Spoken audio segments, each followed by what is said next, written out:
क्या होगा अगर मैं आपसे बोलूं कि ये क्यूट सा दिखने वाला जानवर आपकी हालत कुछ ऐसी भी कर सकता है।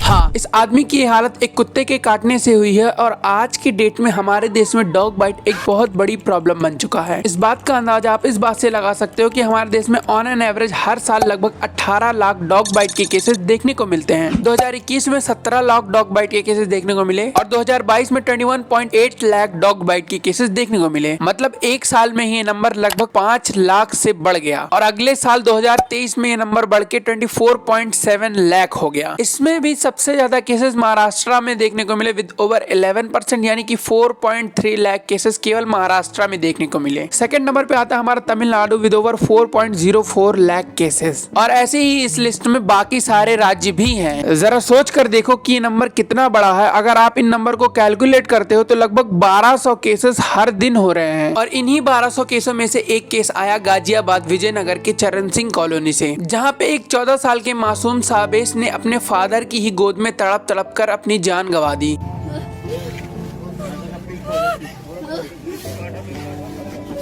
और इस बच्चे की जान केवल एक झूठ की वजह से गई। बच्चे के पड़ोस में एक सुनीता नाम की औरत रहती थी जिसने 7-8 कुत्तों को पाल रखा था। जब इन कुत्तों को खाना नहीं मिलता तो ये आसपास के लोगों पे अटैक करते और उन पे भौंकते और जब आसपास के लोग इस बात की कंप्लेंट सुनीता से करते थे तो ये बताती थी कि मैं किसी डॉग केयर इंस्टीट्यूट से हूँ और ये इंस्टीट्यूट जो है बहुत बड़े बड़े अधिकारियों के द्वारा चलाया जा रहा है और इस बात से वो लोगों को धमकी भी दिया करती थी। और जब बच्चे को इन कुत्तों ने काटा तो बच्चा बहुत डर गया और बच्चे ने घर पे नहीं बताया कि मुझे एक कुत्ते ने काट लिया है। और कुछ दिनों के बाद जब घर वालों को पता चलता है कि हमारे बच्चे को पड़ोस के कुत्ते ने काट लिया है तो वो उस डॉग ओनर के पास जाते हैं और उससे कंप्लेन करते हैं। तो सुनीता उन्हें बताती है कि टेंशन लेने वाली कोई बात नहीं है, कुत्तों को इंजेक्शन लगा हुआ है। और घर वाले उसकी बात मान जाते हैं और वापस अपने घर चले आते हैं। और कुछ दिन बीतते ही जब बच्चा हवा पानी से डरने लगता है और तेज तेज चीखे मारने लगता है तो उसके घर वाले उसे हॉस्पिटल लेके जाते हैं। डॉक्टर्स बताते हैं कि इस बच्चे को रेबीज हो गया है। बच्चे के घर वाले बहुत ज्यादा डर जाते हैं और मेरठ के बहुत बड़े बड़े हॉस्पिटल्स में लेके जाते हैं, दिल्ली एम्स में भी लेके आते हैं, लेकिन अब बहुत देर हो चुकी थी और अंत में बच्चा अपने फादर की गोद में दम तोड़ देता है।